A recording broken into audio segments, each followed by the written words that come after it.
Foodie project में हम लोगों ने लास्ट में माइग्रेशन के ऊपर काम किया था, बट उसको माइग्रेट नहीं किया था। माइग्रेट ये नहीं इसलिए नहीं किया था कि एक मिनट में माइक चेक कर लूँ। हाँ ठीक है। तो मैंने माइग्रेशन का काम नहीं किया था, बट मैंने कुछ कॉलम्स के नाम बताए थे, जैसे कि कौन यूज़र, किस यूज़र की तरफ से ऑर्डर है।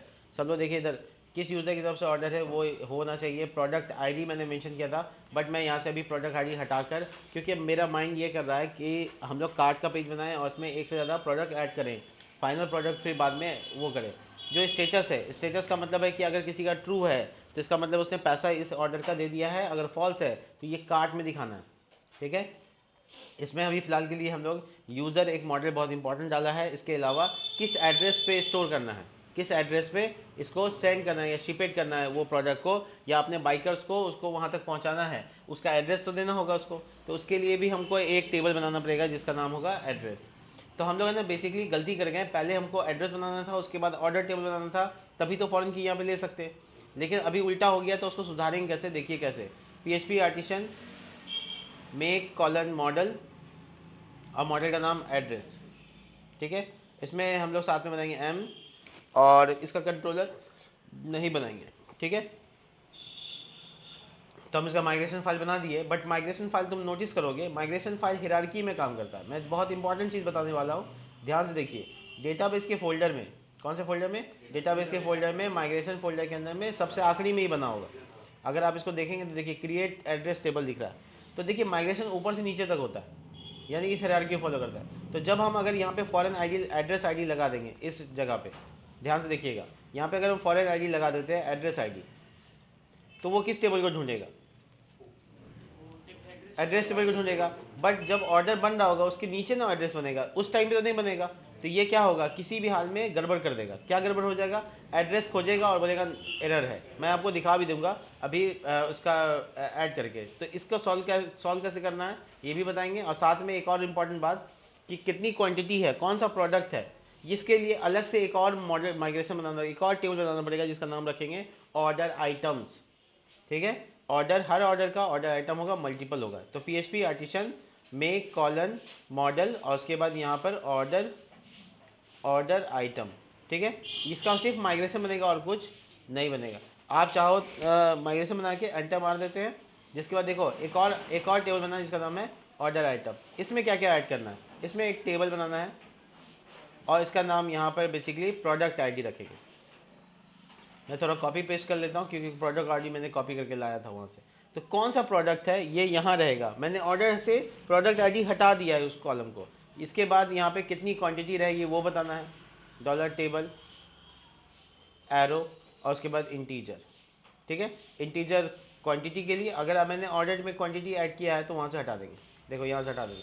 अब क्वांटिटी का डिस्कशन कहाँ करेंगे, ऑर्डर आइटम में करेंगे। तो यहाँ पे हम इसको चेंज कर देते हैं, क्वांटिटी बाय डिफ़ॉल्ट ये रहेगा।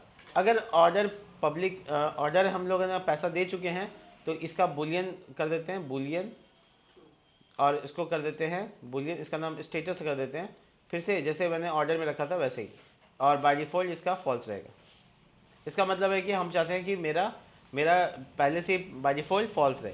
इसके बाद कौन सा ऑर्डर का ये ऑर्डर आइटम ये बताना बहुत ज़रूरी है, इसलिए हमको एक और फॉरेन की रखना पड़ेगा जिसका नाम होगा ऑर्डर आईडी, किस ऑर्डर का ये ऑर्डर आइटम है। तो इस तरह से हम इसको मैनेज कर सकते हैं। इसके अलावा हमको और क्या चाहिए होगा, इसके अलावा हमको चाहिए होगा कि कौन सा प्रोडक्ट है, कौन सी क्वांटिटी है, ये हो गया। कुछ और तुम लोग को लग रहा है कि कोई और नाम भी होना चाहिए, हाँ?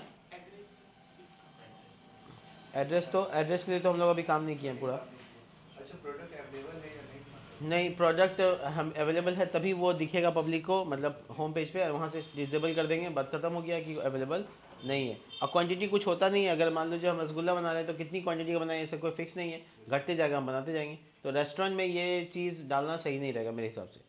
तो यूज़र, प्रोडक्ट आईडी और ऑर्डर आईडी, ऑर्डर और क्वांटिटी, ये सब मैंने डाल दिया। इसके अलावा टाइम स्टैम्प। ठीक है। यहाँ पे ये वाला ऑर्डर आइटम का काम पूरा हुआ है। बट अभी भी प्रॉब्लम क्या है, देखिए प्रॉब्लम क्या है कि यहाँ पे एड्रेस आईडी है और एड्रेस मेरा माइग्रेट होगा इसके बाद। तो हमको किसी भी हाल में इसको ऊपर और इसको नीचे करना होगा। ठीक है। तो देखिए इसमें ऊपर नीचे करने के लिए एक तरीका है, इसका डेट और इसका जो नंबर दिख रहा है आपको, इसको हमको किसी भी हाल में क्या करना होगा, कुछ ऐसा करना होगा कि नीचे आ जाए। तो देखो डेट को तो सबसे पहले हम 14 को 15 कर दें, यानी आज की डेट का कर देते हैं, कल बनाया था ना 14 तारीख था, तो इसको 15 करने से तो पहले सबसे इंपॉर्टेंट बात कि देखो ये ऑर्डर यहाँ पे आ गया, बट ऑर्डर यहाँ पे आने के बाद क्या हुआ, ऑर्डर के बाद ऑर्डर आइटम बनना चाहिए, क्योंकि ऑर्डर आइटम के अंदर में ऑर्डर आईडी है और वो लास्ट में बन रहा है, तो ये भी एक तरह का डीस्ट्रक्चरिंग हो गया। इसको सही करने के लिए इस वाले को नीचे लाना होगा। तो इसमें 25,331 लिखा हुआ है, इसमें 32,860 लिखा हुआ है, तो कुछ भी करके इसको 32,860 से ऊपर कर दो तो वो नीचे हिरार्की में अपने आप आ जाएगा। तो मैं नंबर को चेंज कर देता हूँ, इसको 35,000 कर देते हैं, देखो नीचे आ गया। तो अब मेरा हिरार्की पूरा हुआ कि पहले ऑर्डर बने, एड्रेस बनेगा, एड्रेस का बाद ऑर्डर बनेगा, ऑर्डर का बाद ऑर्डर आइटम है, एकदम सही से हिरार्की तैयार कर दी है। तो इस नंबर से हम लोग ऊपर नीचे आराम से मैनेज कर सकते हैं, लेकिन इसको एडिट करें तो बहुत ध्यान रखें कि कोई गलती ना हो जाए, क्योंकि माइग्रेशन में अगर फाइल में गलती हो जाता है तो फिर माइग्रेशन ठीक से नहीं हैंडल होगा। इससे सबसे अच्छा तरीका ये बचा होगा कि जब आप टेबल बना रहे हैं तो देखिए उसमें कौन सा फॉरेन की लगने वाला, उसको पहले बनाइए, उसको पहले बना लीजिए, अगर गलती हो जाए तो फिर ऐसे सुधार लीजिए। ठीक है, तो हम लोग फटाफट ये समझ गए, हम लोग अभी 3 टेबल बनाए, एड्रेस के लिए, ऑर्डर के लिए और ऑर्डर आइटम के लिए। यहाँ पे इतना सब करने के बाद हम यहाँ पर माइग्रेट वाला कमांड चला देंगे, आर्टिशन माइग्रेट, और ये कमांड चलाने के साथ ही ये तीनों टेबल दोबारा से ऐड हो जाना चाहिए। चलो देखते हैं कि ऐड कैसे होता है। देखो यहाँ पे कुछ एरर्स आ गया। पहले आया एरर कि नो कनेक्शन, यानी जैम्प ऑफ बता रहा है, तो हम इसको जैम्प को कनेक्ट कर लेते हैं। जैम्प ऑफ होने की वजह से ये नो कनेक्शन का पेज का एरर मैंने स्टार्ट कर दिया, कमांड दोबारा चलेगा और माइग्रेट का फीचर कंप्लीट हो जाएगा। देखो तीनों टेबल बनके तैयार हो गया, फटाफट बनके तैयार हो गया। मुझे अब यहाँ पे कुछ भी नहीं करना है, अब जो काम करना है ऐड टू कार्ट पे क्लिक करने के बाद का प्रोसेस। तो देखो प्रोडक्ट को व्यू करने का कोई पेज बनाने की जरूरत नहीं, क्योंकि उतना जो डेटा दिख रहा है वो प्रोडक्ट के लिए काफ़ी होगा, रेस्टोरेंट के लिए स्पेशली। कोई पूरा प्रोडक्ट का डिटेल, उसका डिलीशियस ये वो सब जानने की जरूरत नहीं है, प्रोडक्ट की कोई ज़्यादा इन्फॉर्मेशन डालने की जरूरत नहीं है। तो हम लोग सीधा ऐड टू कार्ट पे क्लिक करेंगे और कार्ट पेज में ऐड कर देंगे। ठीक है, तो इसके लिए हम लोग अपना पूरा का पूरा प्रोसेस पूरा करेंगे। तो माइग्रेशन का काम पूरा हुआ है, हम इसको थोड़ा सा कम कर देते हैं और अपना फोल्डर है एप्लीकेशन, उसके अंदर कंट्रोलर, कंट्रोलर के अंदर में होम कंट्रोलर। ये होम कंट्रोलर वो जगह है जहाँ पे से हम लोग ऐड टू कार्ट कर सकते हैं, या फिर ऑर्डर कंट्रोलर मैंने बनाया है उसके ऊपर काम कर सकते हैं। ऑर्डर कंट्रोलर ऑर्डर को मैनेज करेगा। तो सबसे पहले इसमें क्या करते हैं, एक पब्लिक फोल्डर बनाते हैं, इसका नाम रखते हैं ऐड टू कार्ट। ठीक है, ऐड टू कार्ट। ठीक है, तो आप कार्ट में जितना भी डेटा आएगा, मेरे पास जितना भी डेटा कार्ट का आएगा वो सारा डेटा हम लोग यहाँ से देख सकते हैं, मैनेज कर सकते हैं। चलिए इसके ऊपर हम लोग यहाँ पे फंक्शन बनाने से पहले बहुत इंपॉर्टेंट बात ये रहेगा कि ऐड टू कार्ट पे इसको लिंक करना है, ताकि क्लिक करने के साथ ही प्रोडक्ट कार्ट में ऐड हो जाए। तो इसका जो फीचर है, इसका जो कंप्लीट फीचर है वो हम लोग को एनेबल करना पड़ेगा। तो कार्ट को ऐड करने के लिए हम सबसे पहले यूज़र में प्रोडक्ट का आईडी पास करेंगे। फॉर एग्जांपल मैं इसका अगर मैं ये बना लूँ, क्या बनाऊँ, डी और यहाँ पे एक आईडी पास करना होगा। ठीक है, प्रोडक्ट आईडी, इसका नाम $P आईडी रख लेते हैं। क्या दिक्कत है, पी डॉलर का साइन मेरा वर्क नहीं करता, मैं चेक कर रहा था क्या, पी आईडी। ठीक है, और यहाँ पे जो भी पी आईडी होगा वो यहाँ पे प्रिंट करके डी करके चेक कर लेंगे कि हाँ ठीक ठाक सब काम कर रहा है। तो मुझे जो ज़रूरत नहीं है फाइल्स की, मैं उसको क्लोज कर देता हूँ। एक काम करता हूँ, मैं सारा क्लोज करता हूँ ऐसे राइट क्लिक करके। अब मुझे ज़रूरत इसकी है, बस ऐसे खुला रहेगा। इसके बाद है ना, मेरे क्या चाहिए यहाँ पे, इसका राउट। तो डेटाबेस का कोई फोल्डर की जरूरत नहीं, पब्लिक फोल्डर की जरूरत नहीं, रिसोर्स का जरूरत नहीं। राउट्स में जाएंगे, राउट में web.php के पास जाएंगे और यहाँ पे मेरे पास पूरा कंट्रोलर भरा पड़ा हुआ है।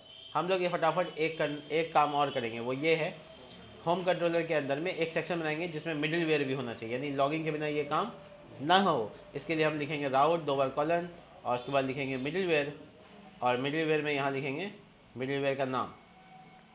मिडिल वेयर का नाम होगा ऑथ, बिना लॉगिंग किए ये सब पॉसिबल नहीं है। तो इसमें से क्या क्या पॉसिबल नहीं है कि ऐड टू कार्ट पॉसिबल नहीं है, बिना लॉगिंग किए लॉग आउट भी पॉसिबल नहीं होगा, तो इसको भी अंदर डाल देते हैं। ये छोटी ब्रैकेट छूट रहा है यहाँ पे, सेमी कॉलन। तो देखो लॉग आउट वाला जो फीचर है वो भी यहाँ पे बिना लॉगिन के पॉसिबल नहीं है। लॉगिन और साइनअप तो बाहर ही रहेगा, क्योंकि लॉगिन की ज़रूरत इसमें नहीं है। तो हम लोग यहाँ पे बेसिकली एक कार्ड बनाएंगे। फटाफट देखो, एक बना रहे हैं हम लोग यहाँ गेट मेथड, और गेट मेथड में लिख रहे हैं /add to कार्ट। ऐसे यूआरएल में आप डैश दे सकते हैं, कोई दिक्कत नहीं। और फिर ऐड टू कार्ट के बाद यहाँ पे हमको चाहिए क्या, आईडी। ठीक है, प्रोडक्ट आईडी, जिसका नाम पी आईडी रखा था। और यहाँ पे फंक्शन का नाम ऐड टू कार्ट। अब ये हम होम कंट्रोलर में ध्यान रखो, ये मिडिलवेयर जो बना रहे हैं अभी हम लोग वो बना रहे हैं ऑर्डर कंट्रोलर का। तो इसके लिए हमको ऑर्डर कंट्रोलर का एक अलग ग्रुप बनाना पड़ेगा। तो इसका नाम ऐसे लिखेंगे कंट्रोलर, कंट्रोलर छोटी ब्रैकेट और यहाँ पे प्रोडक्ट कंट्रोलर नहीं, order controller, order controller import होगा। हाँ वो इंपोर्ट कर लेते हैं। तो ये यहाँ पे कंट्रोल डी और इसमें बस इसका नाम ऑर्डर, तो ये काम भी हो जाएगा। राइट, देखो ये ध्यान से कि ज़्यादा कुछ लिखाने चले जाए। देखो ऑर्डर कंट्रोलर इंपोर्ट हो गया और इसका नाम देना है, नहीं अपने को नाम वाम तो नहीं देना, यहाँ पे लगाना है एरो ग्रुप और ये ऑर्डर कंट्रोलर का एक शानदार सा ग्रुप बनाते हैं कॉल बैक फंक्शन के साथ। ठीक है, अब इसके अंदर इसको डाल देते हैं। तो क्या हुआ, ये ऐड टू कार्ट किस कंट्रोल में ढूंढेगा, ऐड। एक प्रॉब्लम तो हो गया, वो ये है कि हमको इस कंट्रोलर से तो बाहर निकलना पड़ेगा। हाँ ठीक है, बाहर आ गए। ठीक है, तो अब ये कंट्रोलर के ऊपर जितना कुछ है ये ये ऑथराइज्ड है। राइट, मतलब ऑर्डर कंट्रोलर में एरर क्यों आ रहा है, ऑर्डर कंट्रोलर पहले से कहाँ, ऊपर में, ओह अच्छा, इसलिए रिपीट हो रहा है। Thank you. तो यहाँ पे ऑर्डर कंट्रोलर हम लोग इस जगह पे देखो ऑर्डर जैसे कंट्रोलर और उसके बाद ऐड टू कार्ट और उसके बाद इसका नाम क्या रखना चाहते हैं, तो हम ऐड टू कार्ट नाम रखना चाहते हैं। ठीक है, कार्ट नहीं। ठीक है, इसके बाद हम लोग क्या करेंगे, ऐड टू और यहाँ पे फंक्शन में कार्ट। ठीक है, तो इसके बाद हम लोग क्या करेंगे, उस बटन के ऊपर जो होम पेज में बनाया है, रिसोर्स के अंदर जाएंगे, रिसोर्स के अंदर व्यू, व्यू के अंदर होम, होम के अंदर होम पेज, होम पेज में जाएंगे तो ये यहाँ पर ऐड टू कार्ट का एक बटन बनाए थे, उसके जगह लिंक कर देंगे। Right, route add to cart और इसमें क्या पास करेंगे, डॉलर आइटम का आईडी, तो ये प्रोडक्ट आईडी चला जाएगा। तुम नोटिस कर सकते हो यहाँ पे, देखो ये मेरा प्रोजेक्ट फोल्डर है जिसका होम पेज एक्सेस करने की कोशिश कर रहे हैं हम, और होम पेज के बाद हम ऐड टू कार्ट पे क्लिक करेंगे तो काम करना चाहिए। देखो सबसे पहले लॉग आउट काम नहीं कर रहा है, इसकी वजह क्या है, लॉग आउट को हम लोग बाहर निकाल के भेज दिए। ऑर्डर कंट्रोलर में लॉग आउट बना हुआ है। ऑर्डर, अच्छा ये यहाँ घुसा दिए ना, इसलिए ये मिडिलवेयर से बाहर निकालना होगा, यहाँ पे डालना होगा, वहाँ भी एक मिडिलवेयर बनाना पड़ेगा हालांकि। ठीक है, तो ये अभी ठीक है फिलहाल। और ये देखो ऐड टू कार्ट वाला बटन काम कर रहा है, बट ये लॉगिन नहीं है तो ये लॉगिन के पेज में भेजना चाहिए। हाँ एकदम भेज रहा है, कोई दिक्कत नहीं है। और ये आईडी पासवर्ड यहाँ डाल के एंटर मार देंगे, देखो ये लॉगिन हो रहा है कि नहीं हो रहा, हो गया लॉगिन। अच्छा ऐड टू कार्ट पे क्लिक करने से काम कर रहा है, 1 आ रहा है, इसका मतलब काम कर रहा है। तो यहाँ तक एकदम एकदम सही जा रहे हैं हम लोग, और बाकी फीचर हम लोग ऐड करेंगे ऑर्डर कंट्रोलर में। ठीक है, और यहाँ पे डाल देंगे और लिखेंगे इफ़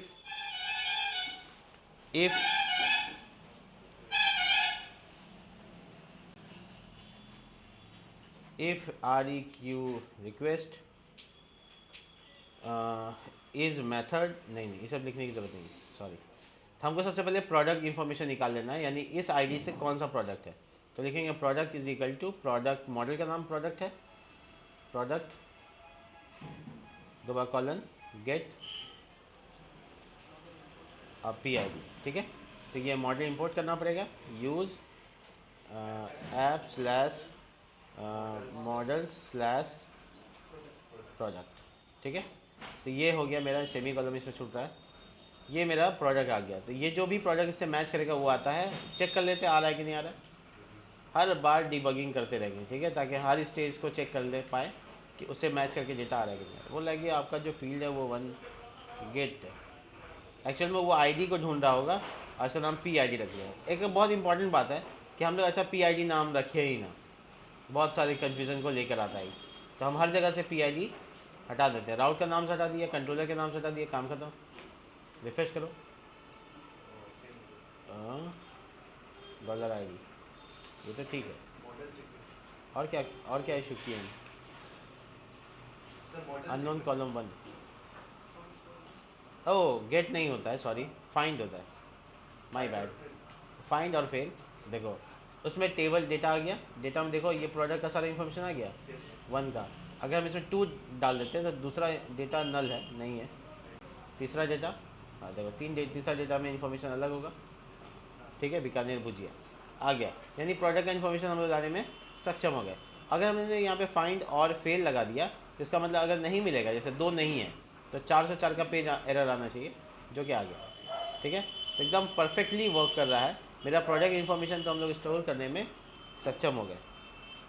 इसके बाद हम लोग क्या करेंगे, डॉलर यूज़र ऑथ दोबारा कॉलन यूज़र।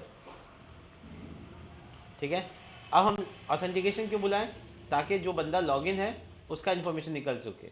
तो यूज़र को अगर हम डीडी करके देखेंगे तो तुम चेक कर पाओगे, इसमें दो में तो है ही नहीं, एक में ही है।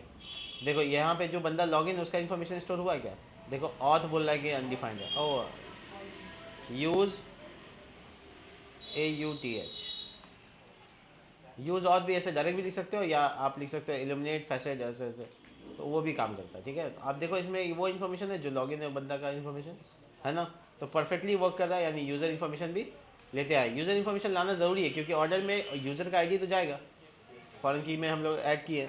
तो इसके बाद हम लोग क्या करेंगे, क्या प्रोडक्ट अवेलेबल है या नहीं है, इसके लिए इफ़ प्रोडक्ट डॉलर प्रोडक्ट, अगर प्रोडक्ट अवेलेबल होता है तो फिर ऑर्डर नाम का एक वेरिएबल बनाओ और उसमें ऑर्डर में ढूंढो, पहले से ऑर्डर हो सकता है, पहले से ऑर्डर हो सकता है, बनाने से पहले ढूंढना बहुत ज़रूरी है। वेयर, और यहाँ पे क्या करेंगे कि जिसका स्टेटस, देखिए वो ऑर्डर को नहीं निकालना जिसका पैसा दे चुके हैं, वो स्टेटस जिसका फॉल्स हो, जिसका ऑर्डर फॉल्स हो, और उसका यूज़र आईडी, उसमें यूज़र आईडी जो कॉलन है उसमें यूज़र आईडी जो है ना वो डॉलर यूज़र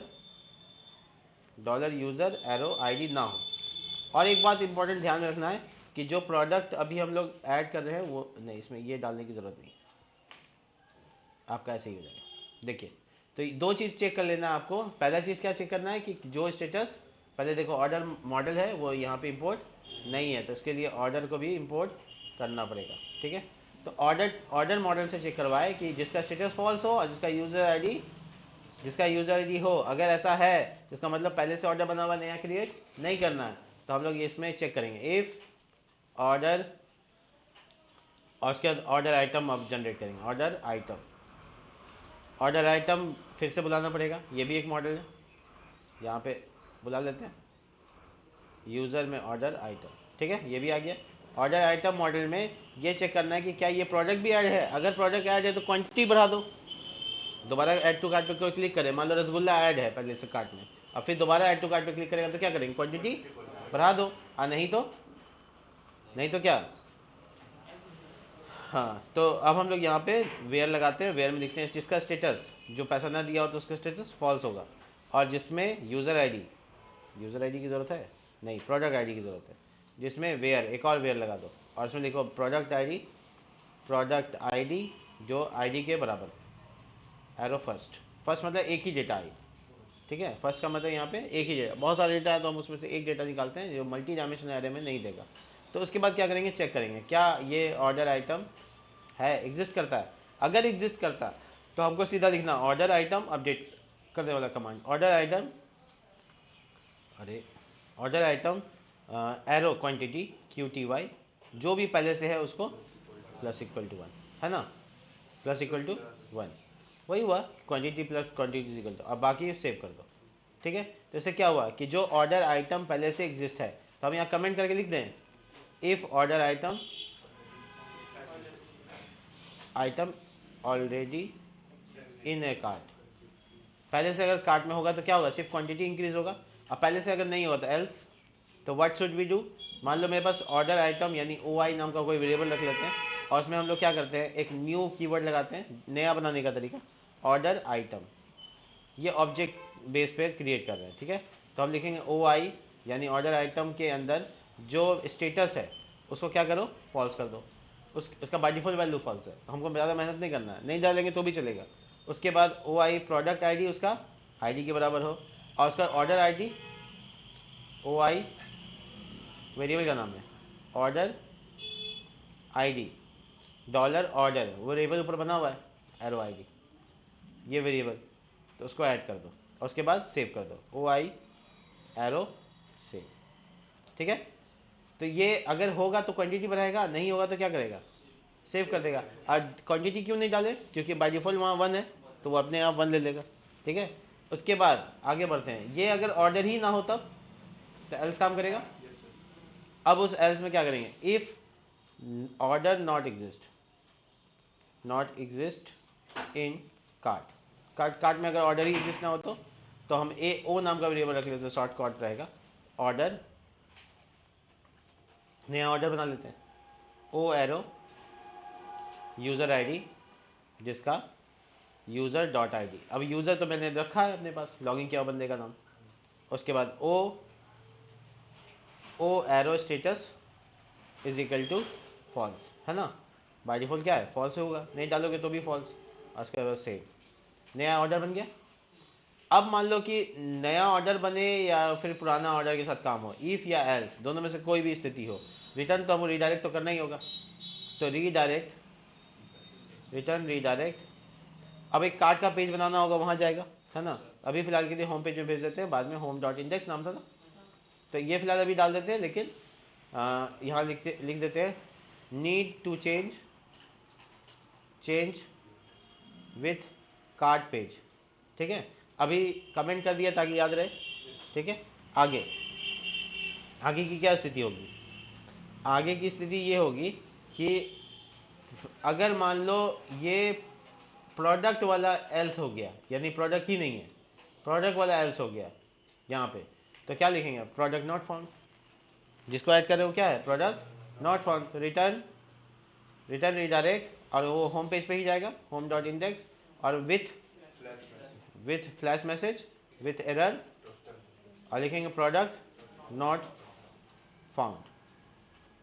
लेकिन ये वाला लाइन काम ही नहीं करेगा अगर हम यहाँ पे फाइंड और फेल रखेंगे, तो इसलिए हम सिर्फ फाइंड रखते हैं, तब काम करेगा। अब देखो कोई 1 के साथ एक्सेस कर रहा है तो ये ऐड हो जाएगा, लेकिन 2 के साथ एक्सेस कर रहा है तो नॉट फाउंड का मैसेज आना चाहिए। देखो प्रोडक्ट नॉट फाउंड आ गया। अगर 1 के साथ जाते हैं तो मेरा एक तो पूरा कॉलम में बन जाएगा। ये बोल रहा है कि नॉट फाउंड, जा, ओहो मेरी गलती है, ऐड टू कार्ट का लिंक में देखो ऐड टू कार्ट स्लैश, तो बोल रहा है कि और address I D is not default value. यहाँ मामला फंस गया। हम बताते क्या हुआ, हम लोग माइग्रेशन में गलती कर गए। क्या माइग्रेशन में गलती किया, देखो अभी तो अपने पास कोई एड्रेस डिटेल नहीं है, एड्रेस डिटेल नहीं है, तो इसको नलेबल करना था। लेकिन अगर हम बाद में कर रहे हैं तो फिर हमको ऐसे नलेबल लिखने से कुछ होगा नहीं, कोई रिफ्रेश करना पड़ेगा, जो डेटा डिलीट हो जाएगा। तो हम इससे अच्छा क्या करते हैं, हम जाते हैं लोकल होस्ट, मैनुअली जाके वहाँ पे भी नलेबल कर देते हैं, जुगाड़ सिस्टम। बाद में कभी माइग्रेशन करेंगे तो ये अप्लाई हो जाएगा नलेबल। इसलिए अभी हम फिलहाल के लिए यहाँ पर जाते हैं और यहाँ पे जाके ऐड कर देते हैं।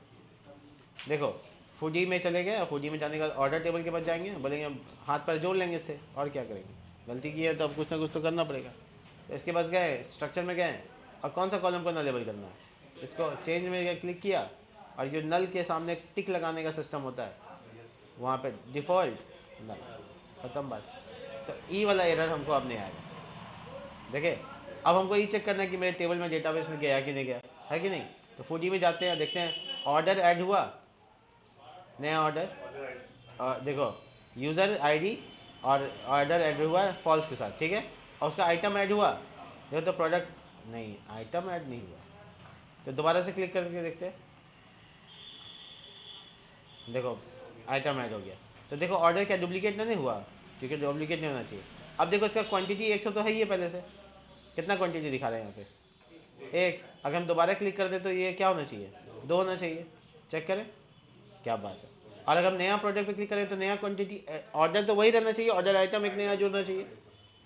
देखो तो यहाँ पे ऑर्डर टेबल में 2 आईडी नहीं बना, नहीं बना, ऑर्डर आइटम में 2 रिकॉर्ड हुआ, हो गया। उसका क्वांटिटी कितना है। अब बीकानेर भुजिया को 2 बार क्लिक करके चले जाते हैं, 1 बार 2 बार, तो क्वांटिटी कितनी होनी चाहिए, 3। चेक करो, परफेक्ट, पूरा लॉजिक बिल्ड हो गया, ऐड टू कार्ट का सारा काम हो गया। तो बहुत अच्छे से हम लोगों ने इसको परफॉर्म किया है, ऐड टू कार्ट का फीचर को। इसके अलावा रिडायरेक्ट बैक करने के अलावा हम लोगों को ऐड टू कार्ट में भी फिलहाल कोई काम नहीं है। हम लोग इसको आराम से मूव कर सकते हैं नेक्स्ट काम में। नेक्स्ट काम क्या है, कार्ट को दिखाना, कितना ऑर्डर है, कौन सा डेटा है। तो कार्ट का पेज तो बनाना पड़ेगा। फटाफट हम क्या करेंगे, होम पेज में आएंगे, होम पेज में एक तो पेज बनाएंगे cart.blade.php, ताकि मेरा माई कार्ट का जो पेज होता है वो दिखे। तो सबसे पहले एक्सटेंड करेंगे होम के अंदर बेस, और उसके बाद सेक्शन बनाएंगे और उसका नाम रखेंगे कंटेंट। इसके अंदर में एक कंटेनर बनाएंगे, कंटेनर मार्जिन टॉप 5, और इसके जस्ट बगल में रो, और उसके बाद कॉलन 12 दे देंगे, और उसके बाद H2 में माई कार्ट, ठीक है, जो कितना कार्ट का वैल्यू कितना वो यहाँ पे नंबर में दिखा देंगे। इसके अलावा हम लोग 12 को छोड़ के नीचे आएंगे और फिर से एक बार 8 का रो बनाएंगे। 8 के अंदर में प्रोडक्ट्स दिखाएंगे, यहाँ पे प्रोडक्ट्स हेयर और प्रोडक्ट्स हेयर लिख देते हैं, और कितना रुपया का सामान वगैरह हुआ वो हम लोग 4 में बना देंगे। तो कॉल डैश 4, उसमें एक तो टेबल जनरेट कर लेंगे या लिस्ट ग्रुप से ही बना सकते हैं, लिस्ट ग्रुप भी अच्छा रहेगा, ऑप्शन रहेगा, लिस्ट डैश ग्रुप, ठीक है।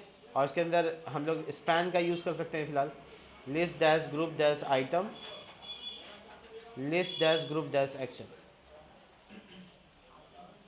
ठीक है, list dash group dash item dash action. हाँ, अब ये यहाँ पे टोटल अमाउंट क्या है, टोटल प्राइस क्या है, या फिर डिस्काउंट प्राइस क्या है, डिस्काउंट कितना हुआ, उसके बाद टैक्स कितना लगा, GST मतलब, ठीक है। इसके अलावा टोटल पेबल अमाउंट क्या है, सिर्फ टोटल या नेट पेबल, इस तरह से अमाउंट्स वगैरह दिखाएंगे। अभी फ़िलहाल शिपिंग चार्ज और डिलीवरी चार्ज 50 रुपये के आसपास, क्योंकि हम लोकली इसको वो कर रहे हैं, डिलीवरी चार्ज, ठीक है। तो इस तरह से इन्फॉर्मेशन दिखाएंगे और यहाँ पे प्रोडक्ट दिखाएंगे। तो जो प्रोडक्ट के लूप वगैरह चलेंगे वो यहाँ पे चलेंगे। तो कार्ड होगा बेसिकली, कार्ड के अंदर में रो होगा, रो के अंदर में कॉल डैश पहले 2 होगा, ठीक है, और 10 होगा, 2 और 10 का सेक्शन। 2 जो होगा वहाँ पे इमेज आएगा, ठीक है, क्लास 100% हो विद W' 100% डाल देना। और जो ये वाला जगह यहाँ पे S2 डाल के देखेंगे, प्रोडक्ट का नाम यहाँ पे होगा, और उसके जस्ट नीचे प्रोडक्ट का क्वांटिटी वगैरह होगा, जैसे कितना क्वांटिटी है वगैरह वगैरह, ठीक है। इसके अलावा एक रो बनाकर हम लोग यहाँ पर 3 ठो बटन डाल सकते हैं, 8 टैग्स बनाते हैं, ठीक है। ये माइनस का बटन क्लास लगा के BTN डैश डेंजर, और उसके बाद एक स्पैन लगाएंगे और उस स्पैन में क्वांटिटी दिखाना है, जैसे मान लो 5 एग्जाम्पल के लिए, और फिर से ऐड टू कार्ट, और ये क्लास लगाएंगे BTN डैश सक्सेस, ठीक है, और ये प्लस का साइन।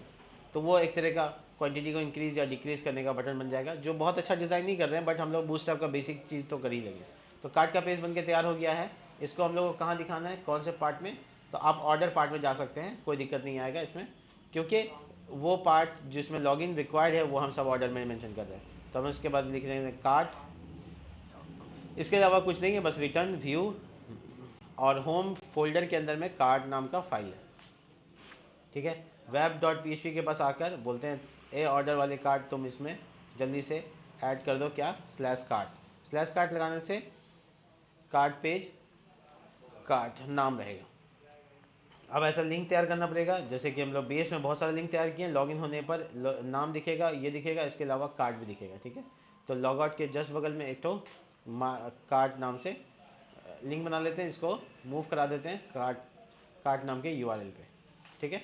तो तुम लोग देख पाओगे यहाँ पे कि होम पेज में एक और चीज़ आ गया, कार्ड, क्लिक करने से वो यहाँ पे डिटेल दिखेगा। इसका डिज़ाइन लगभग ऐसा किया है, अभी इतना बड़ा हो गया है, वो हम देखे नहीं थे।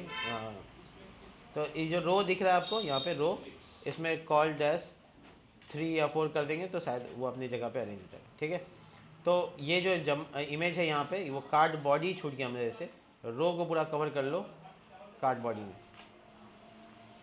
में ताकि ये अच्छे से दिखे, ठीक है। तो एक प्रोडक्ट ऐसा दिखेगा, फिर इसी का डुप्लीकेट वगैरह हो गया, ठीक है। तो हम लोग अभी रिलेशन इस्टेब्लिश करेंगे और उसके बाद बाकी सारा काम करेंगे। तो एक कार्ड यहाँ पे बन के तैयार हो गया। तो नेक्स्ट वीडियो में हम लोग इसको थोड़ा सा 5 मिनट के लिए पॉज करते हैं, और नेक्स्ट वीडियो में देखते हैं कि इसको यहाँ पे से लूप चलाकर यहाँ पे सारा प्रोडक्ट जो हम लोग अभी डाले हैं वो दिखाना कैसे, ठीक है। मिलते हैं नेक्स्ट वीडियो में, तब तक के लिए बाय।